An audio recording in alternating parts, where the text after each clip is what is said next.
ক্রোয়েশিয়ার ভিসার জন্য অপেক্ষা করতে করতে কারো বা দেখা যাচ্ছে নেপালে ১২০ দিন, কারো ১৬০ দিন, কারো ১৭০ দিন। এখনো বর্তমানে যে ক্রোয়েশিয়ার যে সার্বিক পরিস্থিতি এবং ভিসার যে ট্রেন্ডিংটা চলতেছে সেই বিষয়গুলো আপনার জানা দরকার। ক্রোয়েশিয়াতে এখন সিজনাল মৌসুম এবং টুরিস্টের মৌসুম, এই সুযোগটাকে কাজে লাগিয়ে বর্তমানে বাংলাদেশ থেকে বিভিন্ন প্রকারের এজেন্সি যারা চাটুকার বিজ্ঞাপন আপনাকে ক্রোয়েশিয়ায় ভিজিট বিষয়ে পাঠাবে। আসলে কি পাঠাতে পারবে? হ্যালো গাইস, আসসালামু আলাইকুম। কি অবস্থা সবার? সবাই কেমন আছেন? আশা করি ভালো আছেন। আলহামদুলিল্লাহ আমি ভালো আছি। বরাবর মতো ক্রোয়েশিয়ার অত্যন্ত একটা গুরুত্বপূর্ণ ভিডিও, তার কারণ ক্রোয়েশিয়া নিয়ে বর্তমানে আবার বাংলাদেশে নতুন করে প্রতারণা একটা ফাঁদ তৈরি করা হচ্ছে, আপনাদেরকে ভিজিট ভিসা পাঠাবে। মৌসুম চলে আসছে, বিভিন্ন প্রকারের যে চাটুকার বিজ্ঞাপনগুলো সেই জিনিসগুলো, এবং বর্তমানে ক্রোয়েশিয়ার যে সার্বিক পরিস্থিতি এবং অ্যাম্বাসিতে যে ভিসা ট্রেনগুলো চলতেছে, আপনার ভিসা রেশিওটা একদম বাজে বললে চলে। কেন? এবং নেপালে যে সকল ভাইরা বা ইন্ডিয়াতে যে সকল ভাইরা আপনারা রয়েছেন দীর্ঘদিন থেকে আপনাদের কোনো ফলাফল হচ্ছে না, কারো ১৪০ দিন, কারো ১৫০ দিন বা ১৬০ দিন। সো এক কথা আমি বলবো, ক্রোয়েশিয়ার আজকের এই ভিডিওটা যদি আপনি দেখেন, অন্য কোনো ভিডিও দেখার আপনার কোনো প্রয়োজন হবে না, কারণ এই ভিডিওতে আমি সবকিছু তুলে ধরার চেষ্টা করব। তারপর আপনি সিদ্ধান্ত নিতে পারবেন যে ক্রোয়েশিয়া আপনার জন্য ঠিক হবে কি হবে না। সো ভিউয়ার্স, আশা করি নাটেন ভিডিওটি সম্পূর্ণ দেখবেন। তার আগে ছোট্ট একটা রিকোয়েস্ট, আপনি যদি আমার চ্যানেল নতুন থাকেন তাহলে অবশ্যই চ্যানেলটি সাবস্ক্রাইব করে দিবেন এবং পাশে আসা বেল আইকনটি চেপে দিবেন। আর যদি এটা সাবস্ক্রাইব করে থাকেন, thanks a lot. So let's get start the video. তো চলুন ফার্স্ট অফ অল কথা বলা যাক ক্রোয়েশিয়ার যে সার্বিক পরিস্থিতি এবং বর্তমানে কি চলতেছে সে বিষয়গুলো নিয়ে। ফার্স্ট অফ অল আমি ক্লিয়ার করি, আমি কিছুদিন আগেও এবং আমার প্রত্যেকটা প্রায় যেগুলো ক্রোয়েশিয়ার ভিডিও, প্রত্যেকটা ভিডিওতে আমি একটা কথা আপনাদেরকে ক্লিয়ার করতাম যে এখন ক্রোয়েশিয়া থেকে বেছে বেছে আপনাদেরকে ওয়ার্ক পারমিট দেওয়া হবে। ফর এক্সাম্পল, কোনো একটা কোম্পানি থেকে যদি 20টা বা 15টা ওয়ার্ক পারমিট আবেদন করা হয়, সেখান থেকে দেখা যাচ্ছে আপনারা 5 জন বা 6 জন বা 10 জন এরকম ভাবে আপনারা ওয়ার্ক পারমিট পাবেন। এবং এই জিনিসটা এখন বাস্তবায়িত হচ্ছে, তার কারণ ক্রোয়েশিয়াতে বর্তমানে যে ট্রেন্ডটা চলতেছে, দেখা যাচ্ছে এখন একটা সিজন বা একটা মৌসুম, আপনারা সবাই জানেন যে সকল ভাইরা আপনারা সিজনাল ওয়ার্ক পারমিটের জন্য বসেছিলেন বা যারা এখন ওয়ার্ক পারমিট পাচ্ছেন, যারা জমা দিয়েছেন, ভিএফএস গ্লোবাল ফেস করছেন এভরিথিং, তারা মোটামুটি অনেকেরই ফ্লাই হচ্ছে। বাট এই জিনিসটাকে এখন রিডিউস করতেছে। আর ভিসা রেশিওর কথা যদি আমি বলি, ছোট করে ক্লিয়ার করি, 99% ভিসায় আপনার রিজেক্ট করে দিচ্ছে। যদিও জিনিসটা শুনতে আমাদের কাছে অপ্রিয়, বাট এটাই সত্যতা। তার কারণটা কি? তার কারণ হচ্ছে ক্রোয়েশিয়াতে বর্তমানে যে সিজনটা চলতেছে, আর আপনাদের যে ভুল ধারণাটা, একটা ওয়ার্ক পারমিট মানে আপনারা ভেবে থাকেন যে একটা ওয়ার্ক পারমিট ইস্যু হবে, তারপর নেপাল, বাংলাদেশ, ইন্ডিয়া বিভিন্ন দেশ থেকে লোক এসে কাজ করবে, এরকমটা না। যে সকল ভাইয়েরা বর্তমানে ক্রোয়েশিয়াতে অবস্থান করতেছেন, যাদের কাজ নেই, তারা যদি আপনারা কাজ চেঞ্জ করতে যান বা আপনারা যদি কোম্পানি চেঞ্জ করতে যান, আপনাদেরও কিন্তু নতুন একটা ওয়ার্ক পারমিট নিয়ে তারপর আপনাদের চেঞ্জ করতে হয়।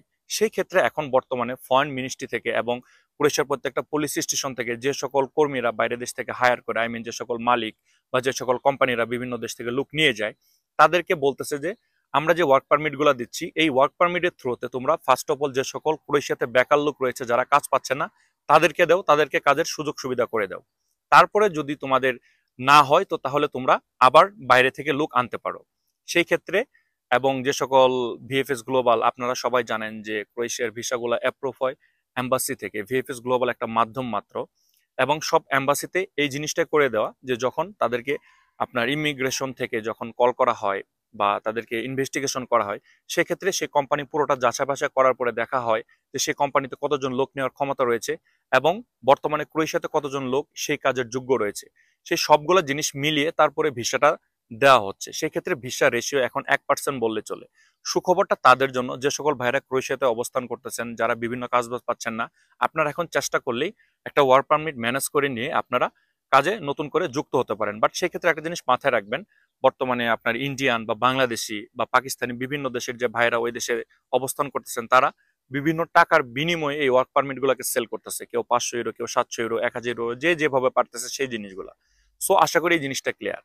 সো এটার একটা ইম্প্যাক্ট এখন বর্তমানে আপনার ভিসা ট্রেন্ডিং এ চলতেছে। ভিসা রেশিও 1% বললেই চলে। তার কারণ কোম্পানিগুলো চেষ্টা করতেছে আগে যে সকল ক্রোয়েশিয়ায় অবস্থিত মানে বিদেশি কর্মীরা রয়েছে যারা বেকার, তাদের কাজের সন্ধানটা বা তাদের কাজের একটা ব্যবস্থা আগে করে দিতে। তার কারণ হচ্ছে সিজন এখন অলরেডি চালু হয়ে গেছে। এখন যদি নতুন করে আপনার ভিসা দিয়ে অন্য একটা দেশ থেকে লোক আনা হয়, তো দেখা যাচ্ছে সেক্ষেত্রে আপনার দীর্ঘ সময় লাগতেছে এবং আপনার সেই সিজনটা চলে যাওয়ার উপক্রম হয়ে গেছে। সো আশা করি ক্রোয়েশিয়ার যে বর্তমান পরিস্থিতিটা, এই জিনিসটা আপনারা বুঝতে পারছেন। তো চলুন এবার কথা বলে যাক যে সকল ভাইয়েরা নেপালে রয়েছেন বিভিন্ন দিন থেকে, তাদের কি অবস্থা এবং বর্তমানে যে প্রতারণা নতুন একটা ফাঁদ তৈরি করে দিয়েছে ভিজিট ভিসা আপনাকে আনবে, সেই বিষয়গুলো। এ বিষয়ে আসার আগে ছোট্ট একটা অনুরোধ, ভিডিওটা যদি ভালো লেগে থাকে এবং ইনফরমেটিভ মনে হয় তাহলে অবশ্যই লাইক, কমেন্ট এবং শেয়ার করবেন। অ্যাটলিস্ট আমাকে সাপোর্ট করার জন্য আমার চ্যানেলটাকে সাবস্ক্রাইব করে রাখবেন। তো চলুন ফার্স্ট অফ অল কথা বলা যাক যে সকল বাংলাদেশি ভাইয়েরা আমার নেপালে ভোগান্তিতে শিকার বা ইন্ডিয়াতে ভোগান্তিতে শিকার, তাদের যে সার্বিক পরিস্থিতিগুলো এটা, সে কথাগুলো যদি বলতে যাই, এটা অত্যন্ত দুঃখের একটা খবর। তার কারণ অনেকেই রয়েছেন, আপনারা নেপালে গিয়েছেন 120 দিনের জন্য, দেখা যাচ্ছে আপনার 160 দিন, কেউ বা তার থেকে আরো বেশি অতিবাহিত করতেছেন, আপনাদের কোনো রেজাল্ট আসতেছে না, না আপনাদের ভিসা দিচ্ছে, না আপনাদের রিজেক্ট করতেছে, কোনো কিছুই না। উপরন্তু দেখা যাচ্ছে নেপালি বা যারা ইন্ডিয়াতে রয়েছেন, ইন্ডিয়ান যারা রয়েছে, তারা খুব অল্প সময়েই একটা ডিসিশন পাচ্ছেন, বাট সেই ডিসিশনটা কিন্তু আপনার ভিসাটা রিজেক্টই হচ্ছে। সেই ক্ষেত্রে আমি বলবো যে মেন যে কারণটা, এটা আমি একটু আগে আপনাদেরকে ক্লিয়ার করলাম, বর্তমানে সিজন চালু হয়ে গেছে এবং ওই দেশে অনেক বেকারত্ব, যে সকল ভাইয়েরা বিগত দিনে এখানে গিয়েছেন তারা কাজ খুঁজে পাচ্ছেন না, তাদের কর্মসংস্থানটা আগে বের করে দিবে। তার উপর শুধুমাত্র আমাদের বাংলাদেশি না, নেপালি বা ইন্ডিয়ান বা পাকিস্তানি যে সকল ভাইয়েরা বিগত দিনে এখানে আসছেন, যার জন্য ক্রোয়েশিয়ার যে সার্বিক পরিস্থিতিটা এবং ভিসা রেশিও নাই বললেই চলে, এটার মানে রিজনটা কি বা কারণটা কি, এটা আপনারা সবাই জানেন। নতুন করে এই জিনিসটা বলে ভিডিও বড় করব না। সেই ধারাবাহিকতায় আমি বলবো যে এখন এটা একটা ট্র্যাপের মতো হয়ে গেছে। তার কারণ যে সকল ভাইয়েরা আপনারা আপনাদের ওভার স্টে করতেছেন, কেউ নেপাল বা কেউ ইন্ডিয়াতে, তাদের প্রত্যেকের মানে $8 করে একটা জরিমানা গুনতে হবে একদিনের জন্য। এই জিনিসটার জন্যই দেখা যাচ্ছে আপনাদেরকে, যাতে আপনাদের জরিমানার হারটা বেশি হয়ে আসে, তার জন্য আপনাদেরকে কালক্ষেপণ করাচ্ছে মানে ভিএফএস গ্লোবাল গুলা থেকে। ভিএফএস গ্লোবালের মালিকটা কে থাকে বা কে তত্ত্বাবধান করে, সেই জিনিসটাকে বোঝার চেষ্টা করবেন। বাংলাদেশ ভিএফএস গ্লোবাল, এটা বাংলাদেশেরই নাগরিক, তারা চালু করে বা তারা সম্পূর্ণ নেতৃত্ব দেয়। যারা নেপালে রয়েছেন ভিএফএস গ্লোবালে, তারা নেপালিয়ানরা আপনার মানে কন্ট্রোল করে। যারা ইন্ডিয়াতে রয়েছেন, ইন্ডিয়ানরা কন্ট্রোল করে, এবং সেই জিনিসটাকে কন্ট্রোল করে মানে আপনাদের যে জরিমানার হারটা, সেই জিনিসটাকে বেশি করার জন্য আপনাদেরকে কালক্ষেপণ গুলা করা হচ্ছে। এবং উপরন্ত কিছু জিনিস আছে এরকম যে এই জিনিসটা শুধুমাত্র যে আমাদের জন্য হচ্ছে এরকম না। আপনি ইন্ডিয়া খোঁজ নিতে পারেন, যারা যে সকল ভাইয়েরা ইন্ডিয়ান নাগরিক যারা এখানে আসতে চাচ্ছে, তাদেরও দেখা যাচ্ছে 120 দিন থেকে শুরু করে 400 দিন পর্যন্ত ওয়েট করতে হচ্ছে। জিনিসটা চিন্তা করা যায় কোথাকার ক্রোয়েশিয়া কোথায় গিয়ে পৌঁছে গেছে। যে ভিসাটা বেসিক্যালি দেখা যাচ্ছে 70, 80 বা কেউ 120 দিনে পেতেন, এখন সেই ভিসাটা 120 দিন থেকে শুরু করে 400 দিন পর্যন্ত ওয়েট করতে হচ্ছে। মানে চিন্তা করা যায় জিনিসটা।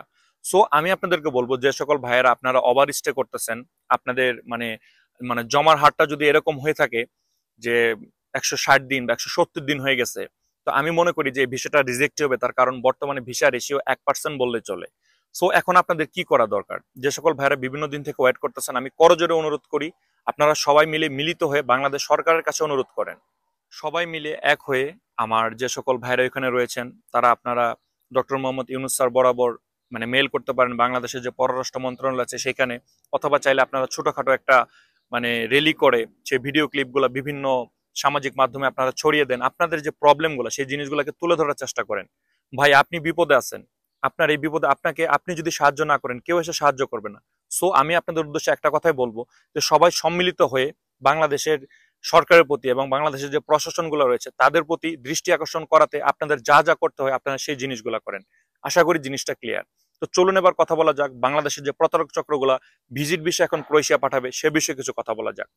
ফার্স্ট অফ অল আমি বলবো যে বাংলাদেশের যে রিউমার্সটা, যে বাংলাদেশিদেরকে ব্যান করে দিয়েছে, আমি মেনে নিলাম আপনাদের কথায় যে বাংলাদেশিদেরকে ব্যান করে দিয়েছে, কিন্তু বাংলাদেশিদের জন্য কিন্তু ভিসাটা বন্ধ না। যে সকল ভাইরা মিডল ইস্ট থেকে আবেদন করতেছেন তারা পারমিট পাচ্ছেন। ওই যে বললাম ভিসা রেশিও কম, দেখা যাচ্ছে 10 জনের ভিতরে একজনও কিন্তু ভিসা পাচ্ছে। তো যে ভাই আমার মিডল ইস্ট থেকে বাংলাদেশি হয়ে ভিসা পেল, তার জন্য কেন এই নিয়মটা হলো না যে বাংলাদেশিদের জন্য বন্ধ করে দিছে? জিনিসগুলো বোঝার চেষ্টা করবেন, নিজেকে প্রশ্ন করবেন। একজন এসে কিছু একটা বলে দিল সেটা নিয়ে লাফালাফি করবেন এরকম না। আর আমি জানি আমাকে ক্রোয়েশিয়া নিয়ে ভিডিও দিলে অনেকে অনেক ধরনের মন্তব্য করেন, আরে ভাই আপনি বাংলাদেশের কোন যদু মধু কদু কোন এজেন্সির কাছে জমা দিয়েছেন যে কিনা মানে নিজে থেকে কোনো তো আবেদন করতে পারবেই না। বাংলাদেশের মানে 100 থেকে আমি মনে করি 99% যা এজেন্সি গুলো রয়েছে তারা থার্ড পার্টি মাধ্যম দিয়ে কাজ করে। যে সকল ভাইরা আমার ক্রোয়েশিয়াতে অবস্থিত তাদের কাছ থেকে পারমিট কিনে তারা পারমিট বিজনেস করে। তো তাহলে যে ভাইটা আমার বাংলাদেশি ক্রোয়েশিয়াতে রয়েছে বা ইন্ডিয়ান একটা মানে লোকের কাছ থেকে যারা পারমিট কিনতেছে, তাদের পারমিটটা কতটুকু রিয়েল বা কতটুকু যৌক্তিক, এটা নিজেকে একবার প্রশ্ন করেন। সেই এজেন্সির উপর ট্রাস্ট করে আপনারা আমাদেরকে বিভিন্ন ধরনের কথা বলেন। বাংলাদেশের এখন ক্রোয়েশিয়ার যে সার্বিক পরিস্থিতি, যে নিয়ম শৃঙ্খলাগুলা এবং যে নতুন যে আইনগুলো রয়েছে, এই সবকিছু মেনটেন করে একটা পারমিট বের করে আনবে, আমার মনে হয় না বাংলাদেশের কোনো এজেন্সির এরকম একটা সাধ্য রয়েছে। জিনিসগুলো বোঝার চেষ্টা করবেন। আপনার যে মাধ্যমটা সে আপনার সঙ্গে প্রতারণা করতেছে, উল্টো আপনারা এসে আমাদেরকে গালাগালি করতেছেন। তো চলুন যে বিষয়ে কথা বলতেছিলাম, যদি বাংলাদেশিদের প্রতি এরকম নেগেটিভ ইম্প্যাক্ট মানে পড়ে রয়েছে, এবং সেই নেগেটিভ ইম্প্যাক্টটা শুধুমাত্র যে আমাদের বাংলাদেশিদের জন্য তা কিন্তু না, এটা ইন্ডিয়ানদের জন্য, পাকিস্তানিদের ক্ষেত্রে সবচেয়ে যে জিনিসটা বেশি হয়, তারা সবসময় fake permit, fake documentation use করে, এটা সবাই জানে। সো এই নেগেটিভ ইম্প্যাক্টটা সবার জন্যই পড়ছে। তো এমতো অবস্থায় যেখানে আপনি ওয়ার্ক ভিসা পাচ্ছেন না, সেখানে আপনাকে ভিজিট ভিসা ক্রোয়েশিয়া পাঠাবে, এই জিনিসটা কতটুকু যৌক্তিক? নিজেকে প্রশ্ন করেন।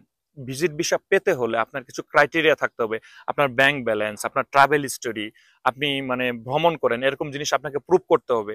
সবকিছু মিলিয়ে ওয়ার্ক ভিসা যতটা সহজ, ইউরোপের একটা ভিজিট ভিসা তার থেকে হাজার গুণ বেশি কঠিন। সেই জিনিসটা আপনারা বোঝার চেষ্টা করবেন। সো আমি আপনাদেরকে এতটুকুই বলবো, যে সকল বাংলাদেশের এজেন্সিগুলো এই চাটুকার বিজ্ঞাপনগুলো দিচ্ছে, মানে আপনাদেরকে মানে ভিজিট ভিসা পাঠিয়ে দিবে, এই সকল এজেন্সি থেকে দূরে থাকেন। হ্যাঁ ঠিক আছে, যারা 1 বছরের জন্য মানে ওয়ার্ক পারমিটে আসার চেষ্টা করতেছেন, দেখেন এখন একটা সিজন শুরু হয়ে গেছে, এখন ভিসা রেশিও এভরিথিং সবকিছু একটু কমই থাকবে। যদি আপনারা নতুন করে আবেদন করতে চান, অ্যাটলিস্ট আপনারা একটু ওয়েট করেন, সিজনটা একটু শেষ হয়ে আসুক, অ্যাটলিস্ট 2-1 মাস আপনারা ওয়েট করেন। যারা আবেদন করে দিয়েছেন তাদের জন্য তো আমি বলেই দিলাম। আর যে সকল ভাইরা চিন্তা ভাবনা করতেছেন আবেদন করবেন, আপনারা ওয়েট করেন, অথবা আপনারা চাইলে অন্য একটা দেশের জন্য চিন্তা ভাবনা করতে পারেন, ক্রোয়েশিয়ার থেকে আরো ভালো অপরচুনিটি দিবে, এরকম অনেক দেশ আপনার রয়েছে। সো যে সকল ভাইয়েরা আপনারা আবেদন করে বসে আছেন, ওয়ার্ক পারমিট পেয়েছেন, আপনারা দ্রুত যত তাড়াতাড়ি সম্ভব আপনার এম্বাসিতে জমা দেন। তার কারণ হচ্ছে সময়টা দীর্ঘায়িত হবে। আর আপনাদের যে জিনিসটা করতে হবে, আপনারা সেই আপনার কোম্পানিটাকে কোম্পানি ওয়াল ক্রোয়েশিয়া লিখে সার্চ দিয়ে সেই কোম্পানিতে যোগাযোগ করেন। আমি জানি যে ওয়ার্ক পারমিট গুলো চেক করার কোনো ওয়ে নাই, তারপরেও আপনারা দেখেন যে কোম্পানিটা রয়েছে, সেই কোম্পানিটা আপনার ব্লক কিনা, তাদের স্ট্যাটাস গুলা কেমন, কত সাল থেকে প্রতিষ্ঠিত, এভরিথিং সবকিছু মেক শিওর হন। আর লেনদেনের ক্ষেত্রে আগে ভিসা পরে টাকা, এই একটা কথা দিয়ে আপনারা চোখ বন্ধ করে ক্রোয়েশিয়ার জন্য আবেদন করেন। আপনাদের সময়টা নষ্ট হচ্ছে, আমি জানি সময় গেলে সময় আর পাওয়া যাবে না, বাট বাংলাদেশের এরকম কোনো এজেন্সি আমার জানা মতে নেই যে যারা এখন বর্তমানে ক্রোয়েশিয়ার ওয়ার্ক পারমিট দিয়ে আপনাকে বাংলাদেশ থেকে ক্রোয়েশিয়া আনবে। সো যে সকল ভাইয়েরা আপনারা মিডল ইস্টে রয়েছেন, ভালো একটা মাধ্যম দিয়ে আবেদন করতে পারেন, সময়টা একটু বেশি লাগতে পারে। আর যদি আপনি বাংলাদেশ থেকে আবেদন করতে চান, অ্যাটলিস্ট আপনি 2 থেকে 3টা মাস ওয়েট করেন, সিজনাল যে চাপটা রয়েছে সেই জিনিসটা শেষ হয়ে যাক, তারপরে আবার ইনশাল্লাহ আগের মতো একটা স্বাভাবিক পরিস্থিতি আসবে। আর যে সকল ভাইয়েরা বিভিন্ন দিন থেকে ভোগান্তির শিকার, নেপাল বা ইন্ডিয়া গিয়ে আটকা রয়েছেন, তাদেরকে বলবো আমাদের বাংলাদেশ গভর্নমেন্টের কাছে মানে কিভাবে তাদের নজরে এই জিনিসগুলোকে আনা যায় সেই জিনিসগুলোকে তুলে ধরেন। সো ভিউয়ার্স, আজকের ভিডিওটা বড় করবো না, ইনশাল্লাহ পরবর্তী ভিডিওতে ক্রোয়েশিয়া নিয়ে আরো কিছু গুরুত্বপূর্ণ আলোচনা করবো। সেই ভিডিওটি দেখার অনুরোধ জানিয়ে আজকের ভিডিও এখানে শেষ করতেছি। সবাই ভালো থাকবেন, প্রতারণার হাত থেকে বেঁচে থাকার চেষ্টা করবেন, আমার জন্য দোয়া করবেন, আপনাদের জন্য দোয়া রইল। আসসালামু আলাইকুম।